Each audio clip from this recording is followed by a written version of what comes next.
grew, Khalistani-linked groups claimed responsibility for the attack. There was a Molotov cocktail that was found there as well. On the same day, the watchdog for the charity sector in the United Kingdom decided that Khalistan had a religious meaning as well, and it wasn't just political. Not all posters and banners with Khalistan on them were meant to promote separatism or call for a political state, is what this charity watchdog went on to say. So let's dig deeper as to what's transpiring both in the United Kingdom and in Canada. Now, in Canada, a string of recent attacks targeting Indo-Canadian individuals and businesses has drawn renewed attention to this growing nexus between these pro-Khalistani extremist groups and organized crime syndicates. Here's what intelligence sources have revealed to CNN News 18. Officials say outfits such as Babar Khalsa International and the Khalistan Tiger Force are behind these attacks.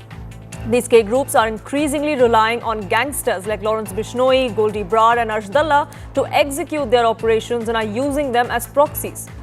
Sources say the strategy revolves around targeted shootings, around extortion calls, amongst threats aimed at high-profile Indo-Canadians.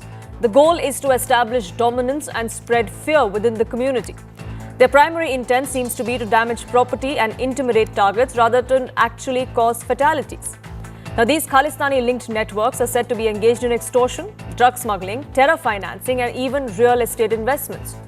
Coordinated attacks and intimidation campaigns are reportedly funded through Hawala channels, with money moving from India to hubs like Canada and Thailand. Goldie Brar, Arshadullah and Lawrence Bishnoi are believed to be the key players orchestrating this extortion racket and financing radical activities abroad.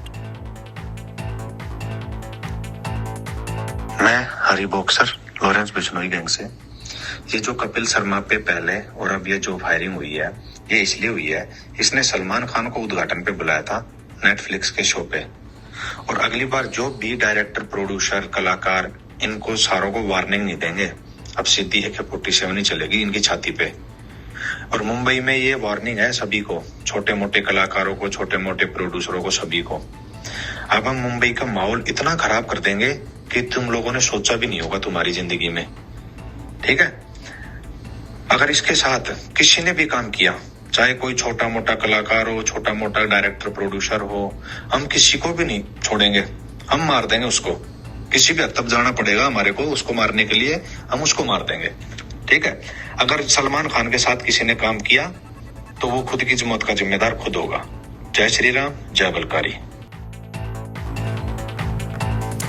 Now, shifting focus to what's happening in the United Kingdom, a significant ruling came to the fore from the Charity Commission there, which cleared a Gurdwara in southeast England of any wrongdoing over the display of Khalistani boards. The charity watchdog claimed that Khalistani signage does not violate political activity rules for charities. Now, this commission was formed back in, this commission in fact was given the task back in December 2024. It gave the trustees of this particular Gurdwara an ultimatum to remove these plaques, but they were never removed. 5 years later, the commission has said that those boards or those signages can remain. In fact, they concluded that those signages do not contain material that advocates for a political state. We wonder what Khalistan would otherwise mean if not advocating for a political state outside of India, because that's exactly the cause that these Khalistani extremist groups are fighting for. So let's open this up. Joining me on this broadcast is Ashok Sajjanhar, former Indian diplomat. Sujan Sareen, senior fellow of the ORF, is with us as well. Canadian journalist Terry Milewski is with us too. Terry Milewski, let me begin by asking you, as far as these instances from Canada are concerned, you know, when Justin Trudeau was the Prime Minister, there was often this compulsion for him and his administration that he had support from Jagmeet Singh's party, which is why there was perhaps a blind eye that was turned to all of these instances. But now the administration has changed. There are no such political compulsions, and yet we don't see much changed on ground in terms of political will to act against these elements. Well, it does look, doesn't it? And thank you for the invitation, by the way. It does look as though the influence of Khalistani forces in Canada continues regardless of who's in power. What a surprise. Apparently, politicians of all kinds like having large blocks of friendly voters at election time, and if they sing the Khalistani song, they are likely to get them. And the ridings, districts in which they get those votes tend to be important in every Canadian election. There are several in British Columbia and in Ontario, as you know, which go back and forth depending on how friendly the politicians are. But there's something else going on here, and you're right to raise this, and that is the alliance between Khalistanis and organized crime. But this is very confusing because we've had these shooting incidents at Cap Sharma's cafe, as you know, and you've reported in Surrey, one a month ago, in which there was a gangster who popped up and said, this was Haji Laddi, I believe, who said that he was trying to get an apology out of Sharma for an untoward joke about Nihang Sikhs or something. And then this time it's another gangster, Goldie Dillon, who says he's affiliated with the Lawrence Bishnoi gang, who says he's involved in this latest shooting at the Sharma cafe. Well, that's interesting because the same Lawrence Bishnoi gang is accused by the Canadian Police, the Royal Canadian Mounted Police, of being in league with the Indian government in extortion and even murder, a wave of crime apparently in Canada by these same shadowy forces. It tells you that gangsters will work with anyone, take anyone's money, and they don't much care where you stand politically. And secondly, it's an extremely confusing situation when the gangsters are willing to fight for both sides, as it were, if the money's good. So just guns for hire, then. There's really no cause that they seem to be fighting for. No, indeed, there's no cause at all. They're just, for the gangsters, it's a good living. If both sides will pay them, hey, they've got competition. They can bid up the prices, can't they? So, but it is an alarming situation. If we got a situation where the police, as usual, have not solved the crime, nobody has been held account for blazing away with bullets at somebody's cafe now twice in the space of a month. So it's got to be stopped. The police have got to do a better job. There's no doubt about that. But it is an extremely tangled and confusing situation, although I'll just add one thing, and that is that the alliance between Khalistanis and criminals has long been apparent in Canada, but politicians have been a little slow on the uptake. Shashank Sharain, have politicians been slow on the uptick in the United Kingdom as well? I mean, we've seen maybe the frequency is not as much as Canada, but we've seen these kind of attacks in London, in other parts of the United Kingdom as well. And now we have the charity watchdog there come out and say that the Khalistan word is not necessarily calling for a separate land or is not necessarily aiming at secession, but could also have religious undertones, which is why that seems kosher. Poonam, on this business of Canadian politicians being slow on the uptake, I just wonder that if I was to paraphrase it, Canadian politicians are on the take, not slow on the uptake. Because quite clearly, when you are seeing the kind of nexus between organized crime and these Khalistani thugs, and you don't do anything about it, then there is an element of complicity at the very least, between what is happening, that you are basically deciding that you are going to turn a blind eye, and because there is a lot more profit, both in terms of votes as well as in terms of funding, which you get from these characters. And this, frankly, we have seen within India how criminalization enters politics and then starts eating at the vitals of the state. We've seen that in various states, especially in Bihar and parts of UP in the bad days, and how badly it affects the state and how it eats up the state. On the UK question, again, we see a certain degree of complicity between especially the Labour politicians and these Khalistani thugs. And it's not as though these guys are very big in numbers in the UK. Even then, I think it's the nexus between these Khalistani thugs and the Pakistani lobby, which leads to the Labour Party guys turning the other way and turning a blind eye to these fellows. And then, of course, you have a whole lot of other problems in the UK.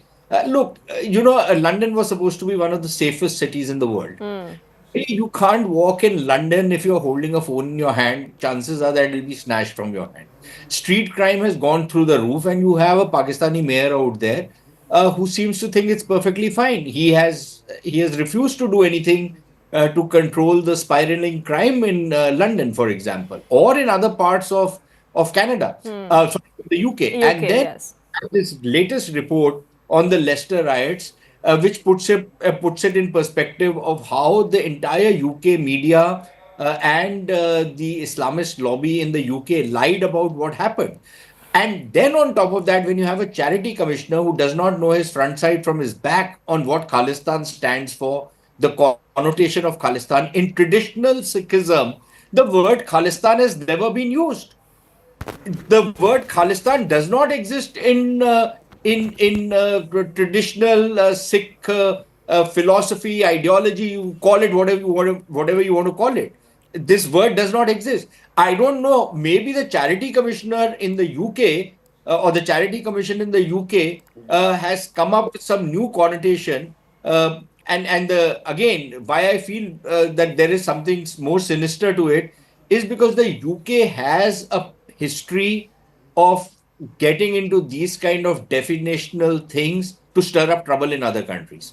So I'm not entirely sure if the commission report is as benign or as clueless as people are making it sound to be. I suspect that there is an element of the sinister in it, and which is why the kind of tolerance which we see in countries like the US, UK, Canada, and to some extent in Australia to the Khalistani gangs seems to suggest that there is a lot more to it than meets the eye.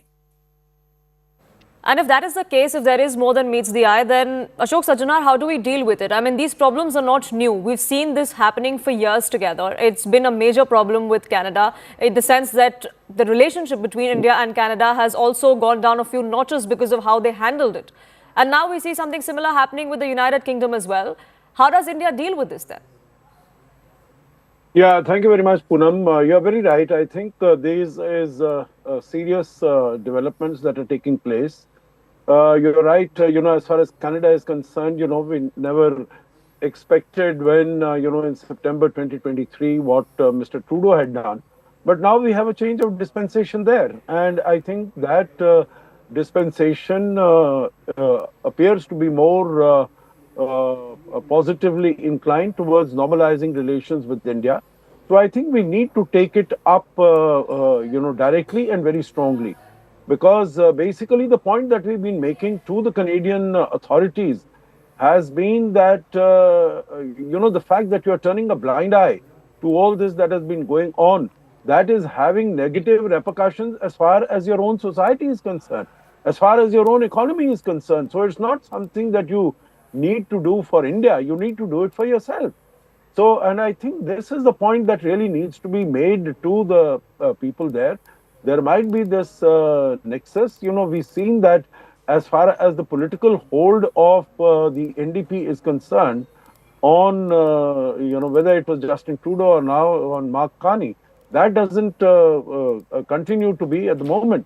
But now it is the relationship with India that is normalizing, that is getting, coming on an even keel. So it is in the interest both of Canada for its own benefit and advantage, and also for ensuring that relations with India continue to be on the even keel and don't get into choppy waters that they were getting earlier.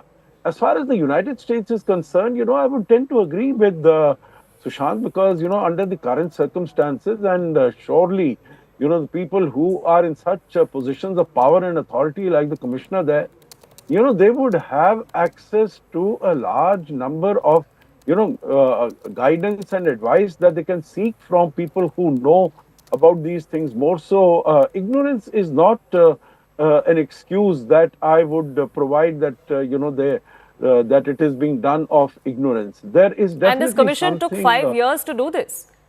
I mean, in Yes, 2024, absolutely. in 2024, they had asked for these banners to be removed, and because objections were raised for 5 years, apparently they conducted an investigation. And what's come of it, that they've realized that in 5 years, their homework has been such that they think that Khalistan is not a motive for a political state.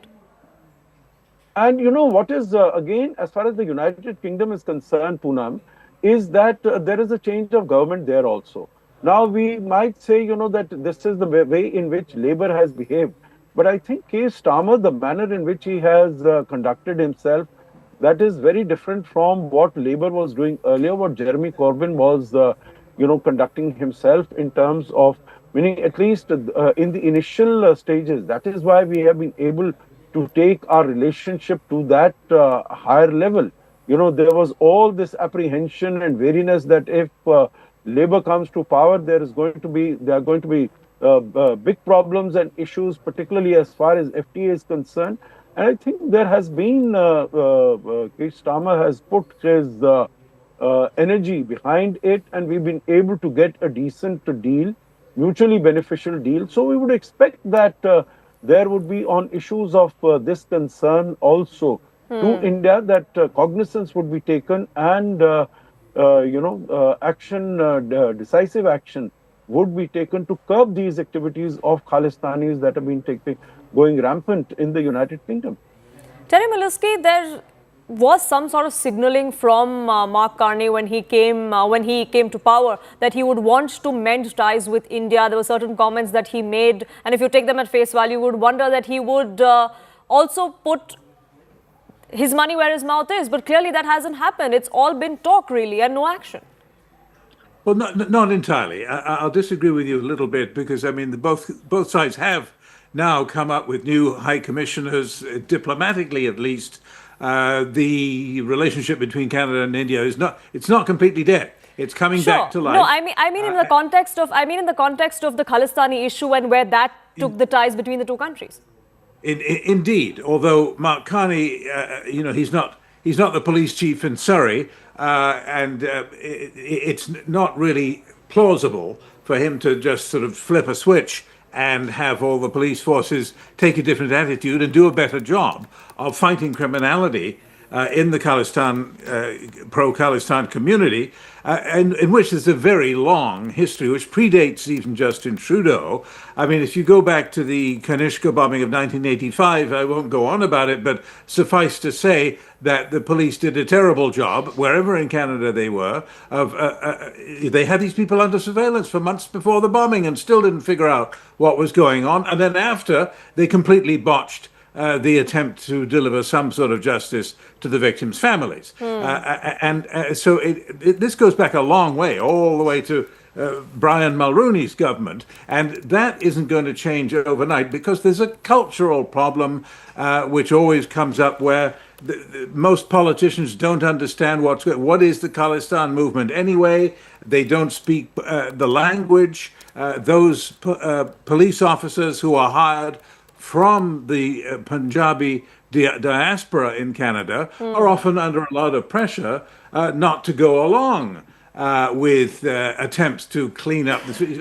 These are our people, and there's a lot of pressure if you're a policeman, or especially if you're a Sikh policeman in Canada, not to be too hard on your own people, that kind of thing. And so it's a very complex problem, which involves a lot of these cultural elements, which I don't think is a good excuse. I'm just saying that it's a fact of life, and Mark Carney isn't able to flip a switch, although there are a lot of people pressing him to at least try to flip that switch, and with respect to and try harder than what India, Justin Trudeau did, that's for sure. But Shan Sareen, I'll give you the last 1 minute before I wrap this up.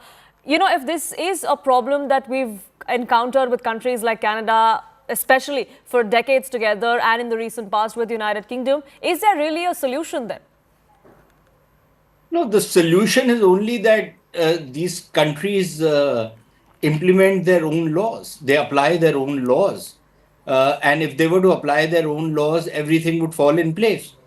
We are not asking them for any special favors. All that India would ask the Canadian side to do is, please implement your own laws. you have very stringent laws under which you arrest people on hate crimes. How come the Khalistanis get away scot-free? How come nobody seems to understand? You understand what the Arabs are saying, what the Palestinians are saying, the anti-Semitism being spouted by them. All of that you understand, and you then start cracking the whip, or you don't, depending on what your political proclivities are. All we are saying is, please implement the law and implement it dispassionately.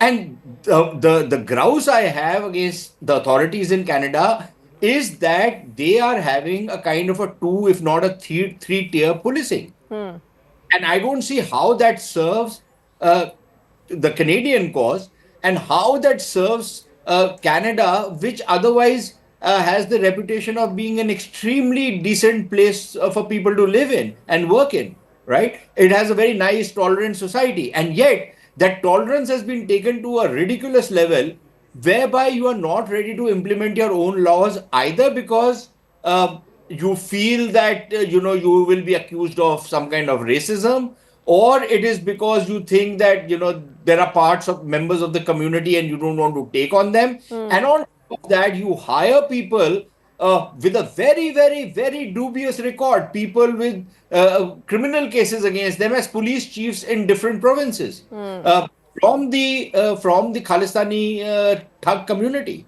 right? These are not Sikhs.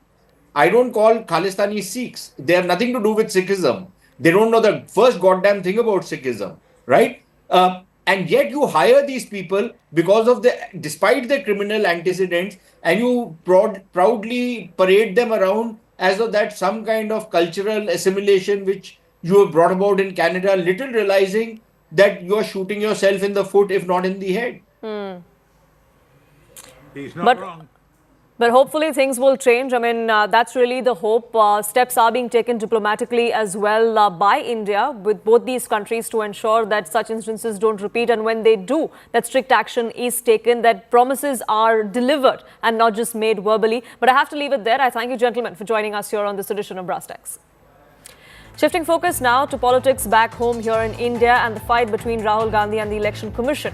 The leader of opposition yesterday dropped the atom bomb, his evidence that there is large-scale voter rigging in rolls alleged by him to have been done at the behest of the BJP. Today he held his Vote Adhikar rally in Bengaluru in Karnataka, reiterating this voter fraud allegation. Several people, including the BJP, has now come out to punch holes in Rahul's theory. The Election Commission has shot off letters seeking clarification and demanding proof behind these claims that he is making. The EC says that you either furnish this evidence or apologize to the nation. हमने पता लगाया तो पता लगा कि 1 करोड़ नए वोटरों ने वोट किया विधानसभा में। 1 करोड़ नए लोग जिन्होंने लोकसभा में अपना वोट नहीं डाला था, जादू से ये विधानसभा में वोट डालने निकल आए। और जहां भी ये नए वोटर आए, वहां पर बीजेपी चुनाव जीती। राहुल जी को भी कहना चाहता हूं, बंद करिए ये वोट बैंक की राजनीति। मतदाता शुद्धिकरण पहली बार नहीं हो रहा है। आपके परनाना जवाहरलाल नेहरू ने शुरू किया था। अब आप चुनाव पे चुनाव हारते जाते हो, इसलिए पहले से ही बिहार चुनाव हारने का एक वजह लोगों को बता रहे हैं। Now, is there any merit to the allegations that are being leveled by Rahul Gandhi? In the 72-minute press briefing that he held yesterday, he claimed that they had an internal survey that was held in the assembly segment of Madhepura in Bengaluru Central Local Lok Sabha seat to discover these alleged irregularities. The election was won by BJP's PC Mohan with nearly 6,57,000 votes. The margin was over 31,000 in comparison to the Congress's candidate, who secured a little over 6,25,000 votes. Now let's break down the numbers further region-wise within the Bengaluru Central constituency.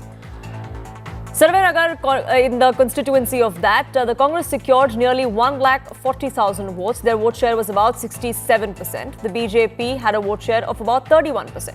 In Chamrajpet, the Congress secured 87,116 votes, while the BJP won only 44,000. In Shantinagar, the Congress won 70,184 votes. The BJP won about a little less than 50,000. Shivajinagar is another assembly segment in the Lok Sabha constituency where the Congress won 70,700 votes, while the BJP won about 43,000. Then in Rajajinagar, it was the BJP that took a lead with 75,917 votes, while the Congress secured a little over 36,000. There are several such constituencies that were pointed out by the BJP to point a pattern that the numbers debunk Rahul Gandhi's claim that the Congress candidate had swept these elections in other assembly segments and that only one assembly segment there was some rigging because of which the BJP candidate won. Well, we are outside 153 Beer Street here in Madhepura constituency. This is in Whitefield area, and this is where the Congress says that 68 voters have been registered in this particular address. This is an address that has a brewery, and we spoke to the management of this brewery. They are saying that none of their workers have registered here as voters, and not just now, in the last few years as well. They've checked after the allegations by Congress, and nobody from this address who works at this brewery has registered here at this particular address as voters. This is the Congress's allegation that this is a commercial establishment and roughly around 68 voters have registered from this particular address. At the same time, nearby properties too have vacant plots or just one or two houses, raising questions on how 68 people could have really registered here. One. Second, also what's the kind of effort that has gone in during the entire revision process. If this goes unnoticed, the fact that 68 people have been registered from an address that largely operates as a commercial entity. The devastation and resilience is unfolding in the hills of Uttarakhand. In the early hours of August 7th, the sudden cloudburst triggered catastrophic flash floods and landslides across multiple districts, leaving behind a trail of destruction. Uttarkashi is the region that's worst affected. New satellite images from ISRO have revealed extensive damage in that district. These images that captured what looked like the area on the 7th of August showed a massive 20-hectare mud and debris deposit in the Dharali village. Pre- and post-flood comparison pictures show widened river channels and several damaged and submerged buildings. In fact, CNN News 18 is on ground there in the Dharali village, which was the epicenter of these flash floods. Take a look at this report. कई बाधाओं को पार करने के बाद आखिरकार news 18 की team ground zero पर पहुंच गई है। यह धराली का वो इलाका है जो पूरा तबाह हो चुका है। आप मेरे ठीक सामने देख सकते हैं कि खीर गंगा से जो तबाही का मंजर आया, उसके ये वो तस्वीरें हैं जिसने अपने साथ कई यहाँ पे जो होटल ढाबे, कई घर यहाँ पे अपने साथ समा लेके गई है। आप देख सकते हैं यहाँ, क्योंकि ये जो धराली का इलाका है ये सबसे अहम इलाका इसलिए भी था क्योंकि यहाँ पे गंगोत्री जाने का एक अहम पड़ाव हुआ करता था। यहाँ पे अब देखिए कि जो एक बसाहट हुआ करती थी वो अब वीराने में यहाँ पे तब्दील हो चुकी है। एनडीआरएफ की टीम भले ही यहाँ दिख रही है, आप सामने देख सकते हैं एनडीआरएफ की भी टीम यहाँ पे है और आर्मी की भी यहाँ टीम है। वो जो इस टाइम फिलहाल रेस्क्यू का यहाँ पे अभियान चलाया जा रहा है। आप ये मंजर देख सकते हैं कि कितना भयानक मंजर रहा होगा। आप मेरे ठीक सामने देख सकते हैं एक मोबाइल टावर है। ये मोबाइल टावर है जो कभी यहाँ पे पूरे इस इलाके को के जो लोगों को यहाँ पे उनके कनेक्टिविटी देता था, लेकिन आज वो भी धराशायी हो चुका है। कुछ गिने चुने यहाँ पे होटल ढाबे बचे हैं, गिने चुने ही कहूँगा क्योंकि ये पूरा बहुत बड़ा इलाका हुआ करता था, लेकिन आज तबाही का ये मंजर आप देख सकते हैं।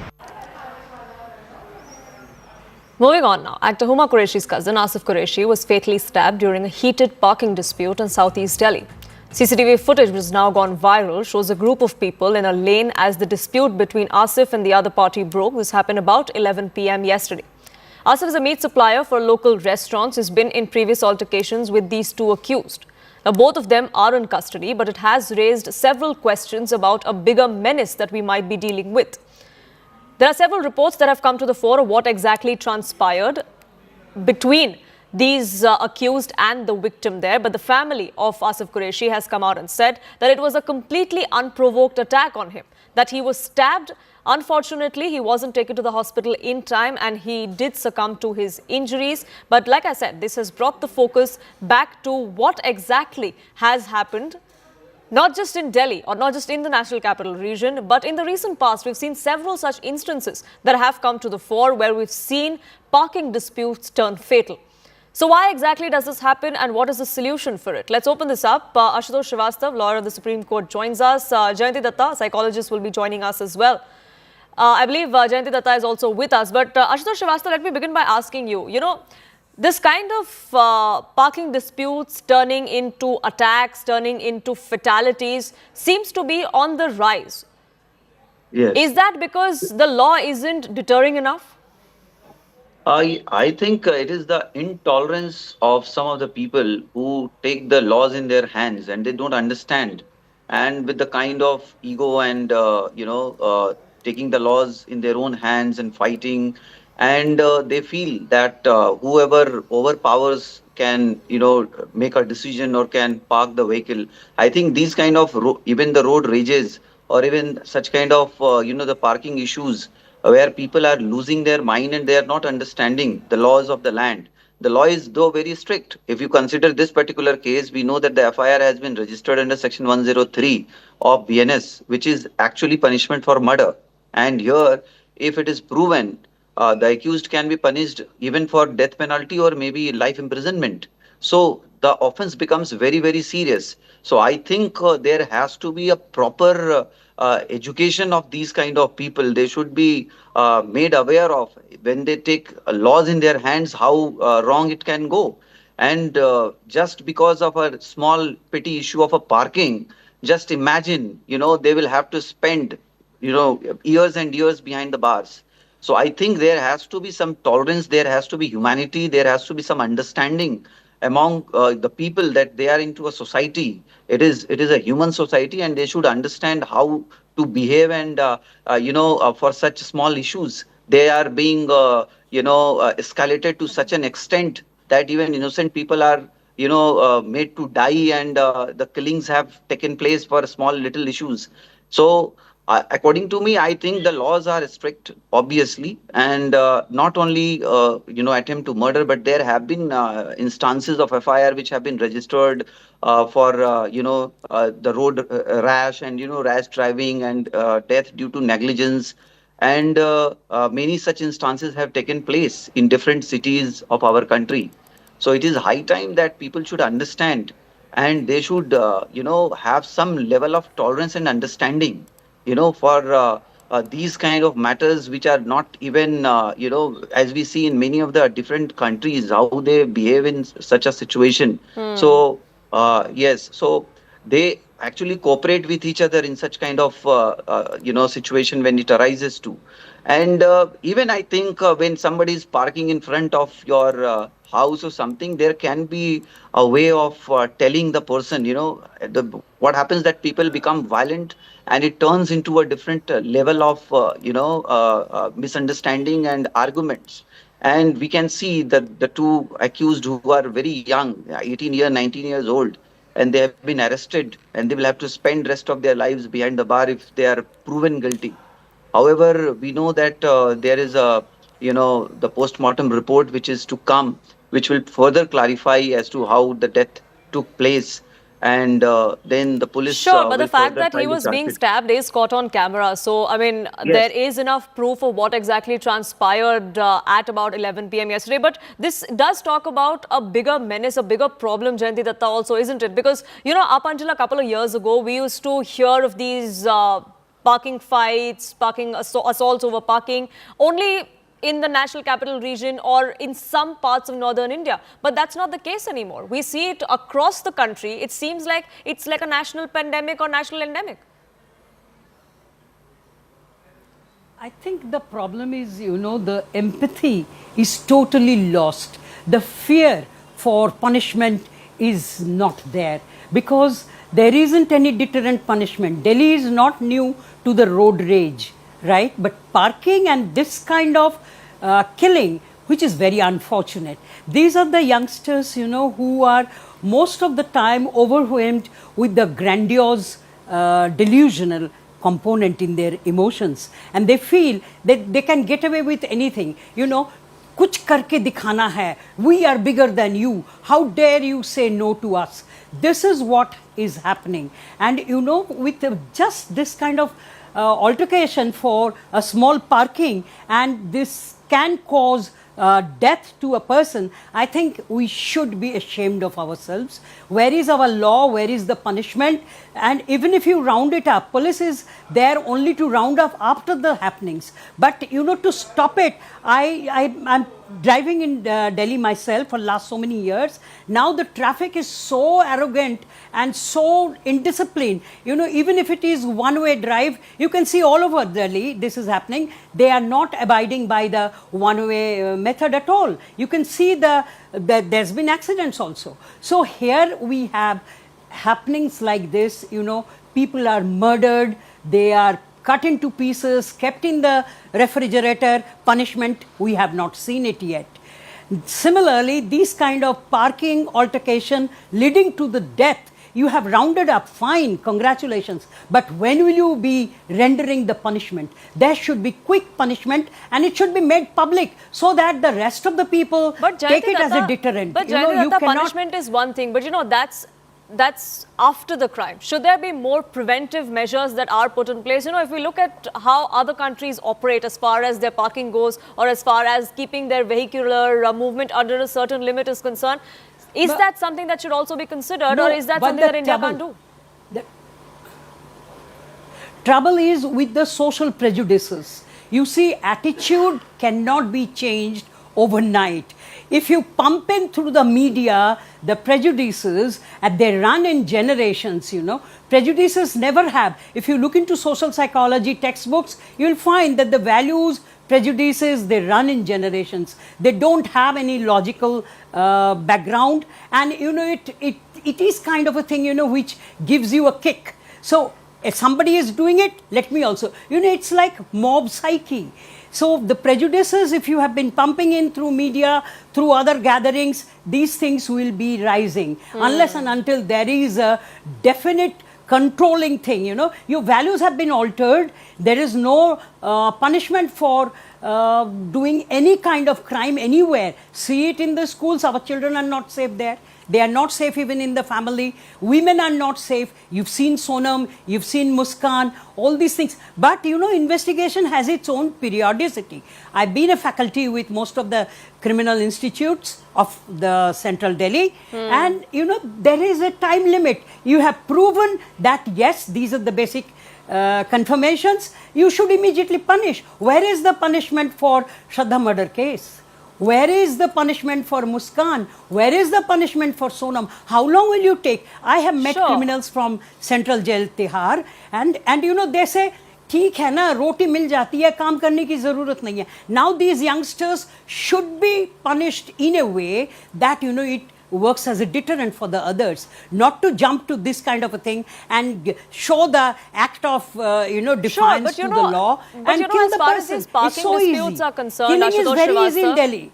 But Ashutosh Srivastava, as far as these parking disputes are concerned, one would imagine it's such a trivial issue. Yes, absolutely. There are certain, there are Societies Act also. We can have certain rules and regulations which can be made, for parking.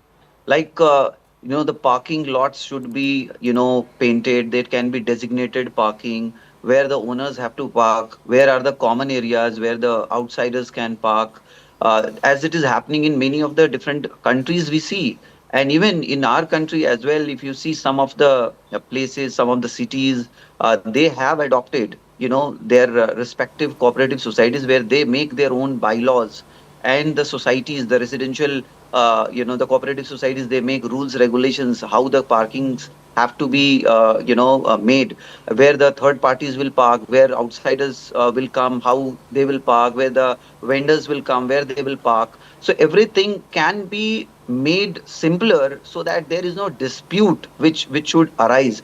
See, it is not about only the parking issue. It happens that when a dispute happens, and when the argument takes place, it gets converted into a heated level of, criminal act, and which which And it actually escalates results very into such quickly. kind of a drastic criminal act. And it So this is escalates what very we have quickly. seen. So it's one thing to have laws and norms in place, but civic sense and basic courtesy also seems to be lacking very often these days. And that perhaps seems to be the Absolutely. biggest trigger I and the think, biggest problem. Unfortunately, yes. I'm completely out of time. I have to leave it there. But I thank you both for joining us here on this edition. Shifting focus now, a day after Prime Minister Modi declared his statement of intent claiming that India will not bow down before anyone, let alone Donald Trump, let alone succumb to the pressure tactics that he's been pushing through, the US president seems to be frustrated even more. He has dismissed the possibility of any trade negotiations with India till issues are resolved. The tariff war is indeed reshaping this geopolitical dynamics, and the prime example of it would be the kind of countries that have come out to back India, including China, Russia and Brazil, which means all BRICS nations seem to have come out and stood in unity against Donald Trump and his pressure tactics. So can Donald Trump and can the United States actually fight the Global South? The Global South constitutes about 85% of the world's population, which is over 6.5 billion people, shaping global economic, labor trends, demographic trends. It contributes 50% of the global GDP as well. India and China are rapidly driving that growth globally, especially in the post-pandemic era. The Global South possesses 70% of global natural resources, including vital minerals like cobalt, like lithium, which is crucial for renewable energy and also for tech innovation. There's rapid technology adoption as well, especially in countries like Africa, in Asia, that is fostering innovation in fintech, in e-commerce and in green energy. The Global South also represents 130 countries in forums like the United Nations, influencing global policies on climate, on trade, on development. It accounts for 40% of the global trade volume. It bears 80% of global climate change impacts despite lower emissions. So if Donald Trump does decide to go on this tariff war path against pretty much the whole world and the Global South, of which India is a force to reckon with, can he actually win that war?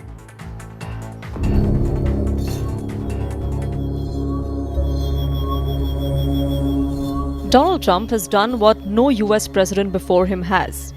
He's targeted every founding member of BRICS with steep tariffs. Brazil, South Africa, India, Russia and China. All five face US trade penalties. BRICS leaders are coordinating a pushback, with Brazil's Lula da Silva even calling Prime Minister Modi to discuss a joint response.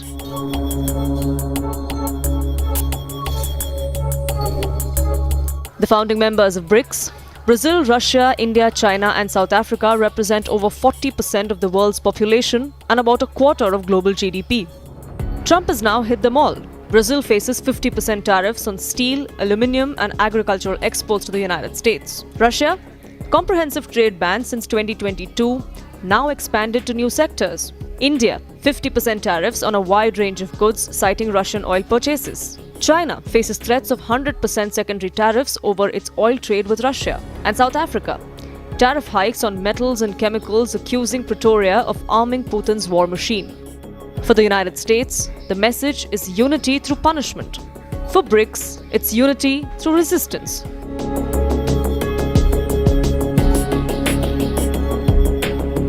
Amid the escalating tensions, Brazilian President Lula spoke directly to Prime Minister Modi this week. The readout from Brazil said that the two leaders discussed coordinated BRICS responses to unilateral trade measures.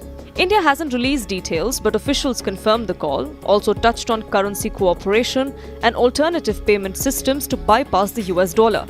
Lula, a founding architect of BRICS, has been pushing for the bloc to become a counterweight to the G7 and sees Trump's tariffs as an opportunity to deepen solidarity. One of the biggest tools in the BRICS counter strategy is currency diversification. At last year's summit, members agreed to increase trade in local currencies and reduce reliance on the US dollar in cross-border settlements. Russia already sells oil to India in rupees. China and Brazil have a yuan real clearing arrangement. South Africa is piloting rand-based trade with neighboring countries. Donald Trump's sweeping tariffs are now accelerating these experiments, pushing BRICS to insulate themselves from US's financial leverage.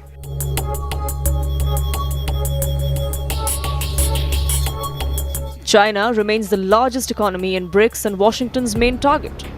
Trump has threatened 100% secondary tariffs if Beijing does not scale back oil imports from Russia. But China's trade with Moscow has hit record high, over $240 billion in 2024, making compliance unlikely. For India and Brazil, this creates an awkward balance. Both compete with China for export markets, but also need Beijing inside BRICS to counter US dominance.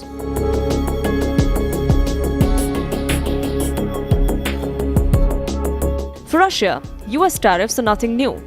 It's been under heavy sanctions since the Ukraine invasion, but BRICS gives Moscow a diplomatic lifeline.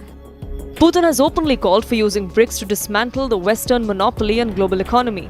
Russian officials are lobbying for an internal BRICS payments platform, one that is immune to swift sanctions.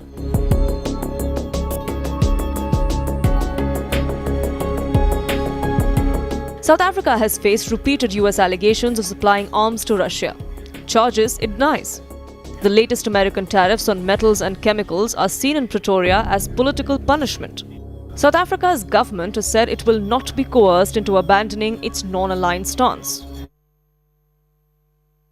Words like a dead economy, words like, India can't do it.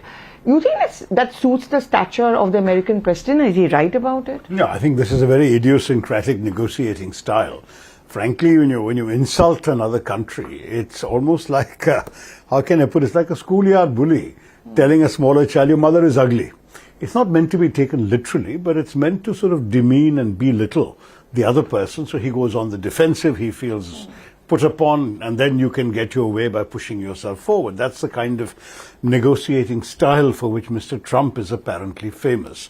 But that doesn't necessarily work with a country like us. We have, I'm afraid, understandably, after 200 years of colonialism, we have kind of an allergy to being talked to like that.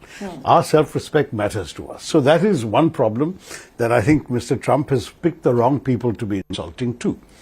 But apart from not taking him literally, we do need to take him seriously, because the tangible effect of the executive order that he has signed is actually quite serious. If we are going to find ourselves on the 27th of August with all our goods having, or most of our goods, except what American wants, which is the pharmaceuticals, everything else at 50% more tariffs, whereas even China, which buys far more Russian oil and gas than we do, only paying 30%, then there's something wrong with the situation. There's supposed to be a strategic relationship with us and supposed to be a strategic competition with China. Do you think, Mr. So what's going on? This is completely unfair. But do you think we got it wrong? Because, there was always this talk about Trump being a friend of our Prime Minister, America liking India. Do you think we got it wrong? Because I would speak to ministers earlier and they were quite confident that our tariff is not going to be as high. So have we got it wrong somewhere? It looks like there may have been a miscalculation on our part, but it's also not the end of the story yet. Until the negotiations are done, there is a 3-week window. But he wants us to backtrack on the Russian oil, walk out of the BRICS. Yeah, walking out of BRICS can't be a condition. I mean, that's not on the cards. But this business of Russian oil is something that we have always explained, that we do what's in our national interest, but we do it also in terms of global realities and what the global market offers. Buying Russian oil for us, which is a vital necessity, is very much like the Americans buying Russian uranium, Russian palladium, which they need for their catalytic converters. The Americans are buying fertilizers, a couple of $1 billion worth of fertilizers from Russia, which is they're using in their agriculture, and they're growing these subsidized grains they're selling to us. So how is it that Mr. Trump can claim that our dollars are fueling Russia's war machine in Ukraine, but his dollars are not? I mean, what logic is this? There are double standards and hypocrisies at every stage of this. China is buying more, but they get a 90-day negotiating window, which we don't. European Union is getting more, they're not even They buy Russian gas, yeah. So, I mean, there's something really very unpleasantly uneven, unfair and unjust about what happened here. I don't know whether it's our miscalculation or whether Mr. Trump in his negotiating zeal has gone farther than his own government intended to go. I don't know. We'll find out. Because right now there is a process going on. That process is not taking place at Mr. Trump's level. He's not sitting at the negotiating table. He's making these noises and putting pressure on India. But the relationship is being conducted at the working level. We have our negotiators from the Commerce Ministry. They have their people from the Trade Negotiators Office. These talks will go on, and I'm not urging anyone to overreact to this point. But as I said, even if you don't take him literally, you have to take him seriously, because if on 27th of August, Our goods are 50% in China's, Pakistan's, Vietnam's, Indonesia's, Bangladesh's are all 20 or lower. China's 30, but the others are all 20 or lower, 19, 15 and so on. Why would any American want to buy our goods? You'll be very honest. The bottom will drop out of many of our exports in the American market, and we'll have to find other markets. We may as well start looking now. I want to make it very, very clear that even 25 put us at a disadvantage, because many countries are 15 to 20, 15 to 19. So if we are at 25, our goods would have to be priced in such a way that that 6% differential can be made up. If we can't do that, then in any case we are at a disadvantage at 25. At 50, we are just out of the race. We're not even going to be a player in their market. Now, there are other ways. We've got a free trade agreement with the UK. Yes. 99% of our goods will go duty-free to the UK. Maybe we should set up a thriving business with some good Indian entrepreneur in the UK who will buy lots and lots of Indian goods, repackage them as made in UK and ship them to America. So that might be a solution. I don't know, but I'm just saying there are ways in which others will get around it. This is, by the way, what many in Dubai are doing, selling Indian goods to Pakistan, which the Pakistanis won't import, which says made in India. So they're importing from India to Dubai, packaging them and sending them off to Pakistan as made in the UAE. We might do that to the Americans if they want it. They'll pay more than they would otherwise pay if they got it directly. But at least we'll do our exports under duty-free arrangements. That brings us to the end of this edition, brought to you from the CNN News 18 Primetime Studio, presented by Schneider Electric's Smart Home Solutions.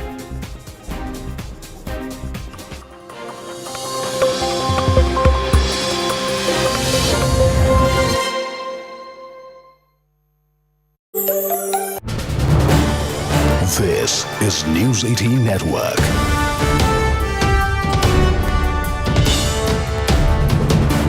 India's largest news network.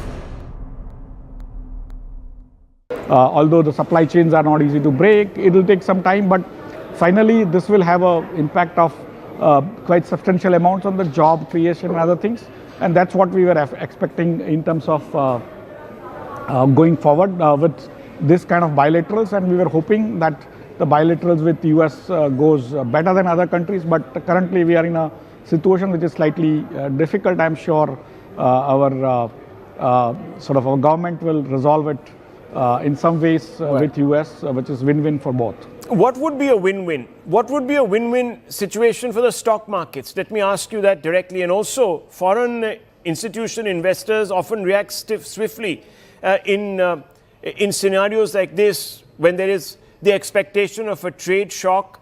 Are you seeing net FII outflows intensify since the tariff announcement, and how might this impact NSE liquidity and depth in the near term?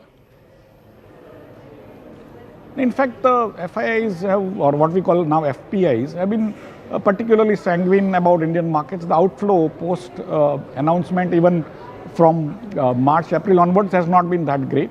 And that's what is also surprised, but also the fact that US dollar itself is losing value. It's almost gone down by 10% compared to the other markets, and people feel that the first quarter of US after the announcement of tariffs was actually about the inventory being sold, the old inventories being sort of capped and sold.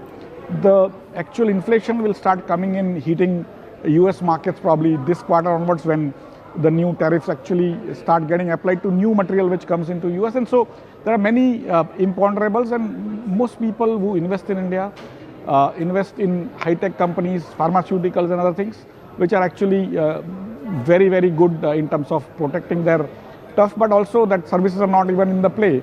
So broadly speaking, some portion is about the India play, which is India's own domestic consumption, e-commerce and all, which is doing very well.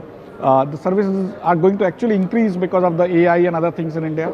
The jobs and number of jobs are going to increase, and similarly GCCs are going to create more jobs. So overall, we do not see that exodus which people predict or used to predict in earlier days, because this is a different situation. Very specific sectors might get affected, and if we are able to create a framework where we are comparable with other similar competition or better in terms of the manpower-oriented activities or manufacturing, which we want to now sort of claim. So what you're saying, Mr. Chauhan, net, what you're saying is that there's not going to be a mass FDI outflow. That's what you're saying, and that's very reassuring.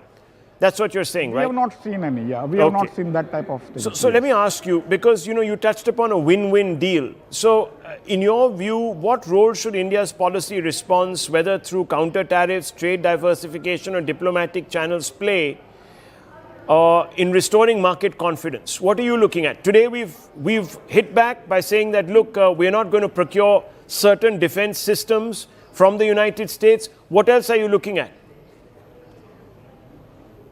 For me, those are transactional issues, and US is negotiating on transaction basis rather than relationship basis, and we have to deal with that attitude, that way of doing things, that framework of US, which was literally the ruler of the world, unipolar ruler, is now coming under multipolar framework, and they are feeling some sort of a threat in their hegemony, if you say. And that's where, for me, we have to keep all this in account, take into account, and also the fact that if little give and take, finally we need to solve this, because China clearly is exporting, literally exporting everything that they have now $1.2 trillion of customs surplus and $2 trillion of manufacturing surplus as per the new numbers. And so they are literally increasing their exports. In that context, we need markets which are able to absorb our services, but also our goods compared to China. And that's where we need to somehow solve this kind of, whatever way we can do that in a more amicable way, I would say we should go ahead. So diversification is the need of the hour, whether it is market diversification for our exports or product diversification to feed exports. Thank you, Mr. Chauhan. This has been enlightening. Thank you very much for speaking to us. This is News 18 Network.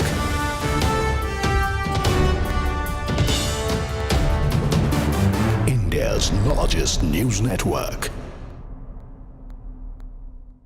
Although the supply chains are not easy to break, it will take some time, but finally this will have an impact of quite substantial amounts on the job creation and other things.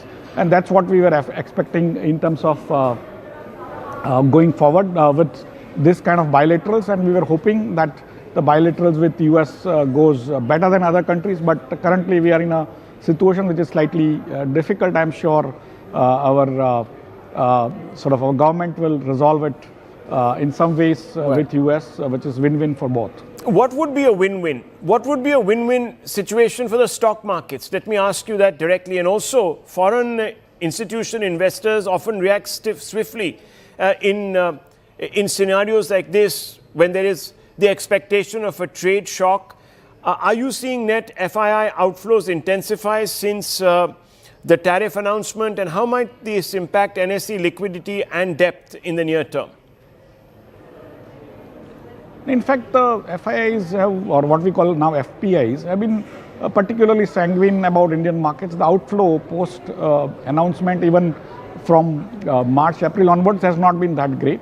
And that's what is also surprised, but also the fact that US dollar itself is losing value. It's almost gone down by 10% compared to the other markets, and people feel that the first quarter of US after the announcement of tariffs was actually about the inventory being sold, the old inventories being sort of capped and sold.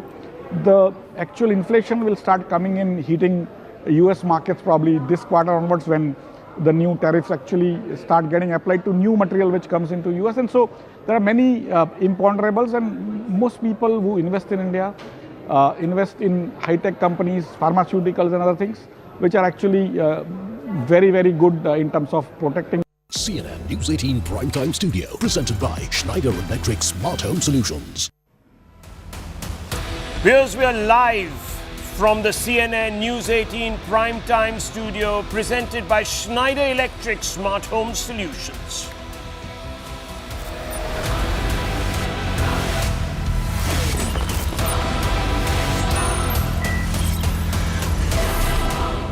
Viewers, attacks by leader of the opposition Rahul Gandhi on the Election Commission of India have intensified today. A day after Rahul Gandhi metaphorically dropped what he billed was an atom bomb on the poll panel. Rahul Gandhi continues to intimidate the Election Commission of India. Yesterday, and you can see those visuals in the middle of your screens, Rahul Gandhi stood up and accused the Election Commission of nothing less than grand electoral larceny, colluding with the Modi-led NDA to what he called steal votes. He thundered that the Election Commission officials, even those retired, would be hunted down and made to pay for what he called was a betrayal of the Congress, the people, and democracy itself. Listen in. Our internal polling told us that we were expected to win 16 seats in Karnataka, and we won 9. And so we chose one Vidhan Sabha, focused on Mahadevapura. Congress wins all the Vidhan Sabhas except this one, and in this one BJP sweeps and gets a margin of 1,14,046. We found that 1,250 votes were stolen. The Election Commission's response, viewers, has been very, very